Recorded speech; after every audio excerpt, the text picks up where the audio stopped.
आप देखो, हम सब एक सांसारिक इंसान हैं, पारिवारिक बंधन से बंधे होते हैं और हमारे पास हर तरह के रिश्तेदार होते हैं। कुछ रिश्तेदार जो होते हैं ना, वो हमेशा गलत बोलते हैं, असत्य अधर्म के रास्ते पे रहते हैं। और हम क्या करते हैं, चूँकि कहीं न कहीं हमारे मन में एक कुंठा की भावना घर किए रखती है कि हम अपने रिश्तेदारों को, परिवार के लोगों को छोड़ देंगे तो कैसे सर्वाइव कर पाएँगे।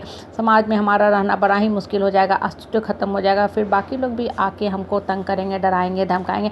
तो होता क्या है कि आपकी अंतर्मन तो नहीं सपोर्ट कर रही है, लेकिन फिर भी आपको ऐसे वाहियात बेकार के जो रिश्तेदार होते हैं, जो सिर्फ़ और सिर्फ़ गलत बातें कहते हैं, दूसरे को डराने धमकाने का काम करते हैं, उनके शरण में आप बैठे रहते हो, उनकी छत्र छाया में आप बैठे रहते हो, उनके हाँ में हाँ मिलाते रहते हो। मतलब कहीं न कहीं आप इनडायरेक्ट वे में अधर्म का साथ देते हो। देखो, यहाँ एक छोटी-सी बात हम बताना चाहेंगे। अगर आप रामायण और महाभारत पढ़ते हो, देखे हो या किताबों या कहानियाँ सुनते हो, तो गौर से अगर देखोगे तो ये जो रामायण और महाभारत है ना, हमें जीवन की कितनी बड़ी शिक्षा देता है। हमें सत्य के रास्ते पे चलने की शिक्षा देता है और ये बताता है कि जहाँ सत्य और सच्चाई होता है, वहीं श्री राम भी होते हैं, वहीं श्री कृष्ण भी होते हैं।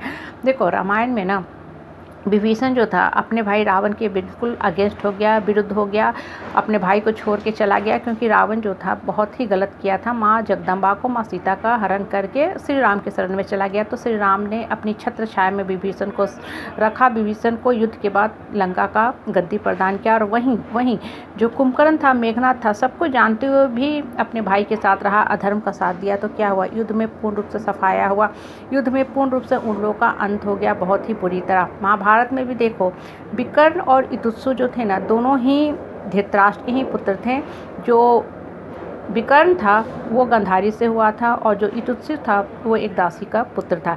लेकिन सबको जानते हुए भी महाभारत की जब कुरुक्षेत्र की युद्ध चल रही थी, तो इस युद्ध में क्या हुआ कि जो विकर्ण था ना, वो अपने परिवार के साथ गया। मतलब परिवार के विरुद्ध उसने जाने की कोशिश नहीं की। वो युद्ध में अधर्म के साथ लड़ा, मतलब अपने भाई परिवार वालों के साथ, कौरवों के साथ युद्ध में खड़ा होकर युद्ध में लड़ा। और जो युधिष्ठिर जो था ना, वो श्री कृष्ण के पक्ष में चला गया, मतलब पांडवों के साथ जाके युद्ध में लड़ा। तो युद्ध के परिणाम से क्या मिला कि सारे कौरवों का अंत हो गया, लेकिन सिर्फ और सिर्फ युधिष्ठिर युद्ध के बाद भी जीवित रहा। और युद्ध के बाद जब फिर से राजसभा बैठी, राजमहल का रिक्रिएशन किया गया, तो राज दरबार में युधिष्ठिर को बहुत ऊंचा प्रशासनिक जो था पद मिला। कहने का तात्पर्य क्या होता है ना, कि देखो, ये जो छोटी सी बात है, गौर करो तो हमें जीवन की कितनी बड़ी शिक्षा देता है कि हम सब एक सांसारिक इंसान है, परिवार से बंधे रहते हैं और मन में कहीं ना कहीं हमारे अंदर ये कुंठा की भावना घर किए रहती है कि हम इन रिश्तेदारों के अगर हाँ में हाँ नहीं करेंगे, चापलूसी चाटुकरी चमचे नहीं करेंगे, इनकी गलत बातों में हाँ नहीं मिलाएंगे, तो सर्वाइव करना बड़ा ही दिक्कत हो जाएगा। तो मन से ये जो हीन भावना है, मन को जो कुंठित करने वाली धारणा रखे हुए है, गलतफहमी में जी रहे हो, इसको हमेशा के लिए मन से निकाल दो। क्योंकि भगवान देखो वहीं होते हैं जहाँ सत्य और सच्चाई होता है। आप देखो, विदुर जो थे ना, वो भी अधर्म के बिल्कुल ही खिलाफ थे, सत्य न्याय के पक्ष में हमेशा रहते थे। इसलिए श्री कृष्ण जब आए तो किसके यहाँ ठहरे, अतिथि बन के विदुर के यहाँ ही सूखी साग रोटी खाएं, लेकिन राजमहल में दुर्योधन के दरबार में, धृतराष्ट्र के दरबार में कहीं नहीं गए। क्यों नहीं गए? क्योंकि वहाँ अधर्म वास करता था। भगवान वहीं रहते हैं जहाँ सत्य और सच्चाई होता है। और धरती पे देखो, सत्य और सच्चाई पे रहने वाले लोगों की संख्या बहुत ही कम होती है। पांडव सिर्फ 5 थे, कौरव 100 थे, और कौरव के समर्थन में बैठने वाले लोग भी 100 के 100 गुना थे, मतलब कई लाख लोग थे। और आज हम एंड ऑफ द कलयुग में हैं, तो आज आपके जो पॉजिटिव लोग होंगे, सत्य कर्म पे चलने वाले लोगों की संख्या 5 से बढ़ के 50 हो गई होगी।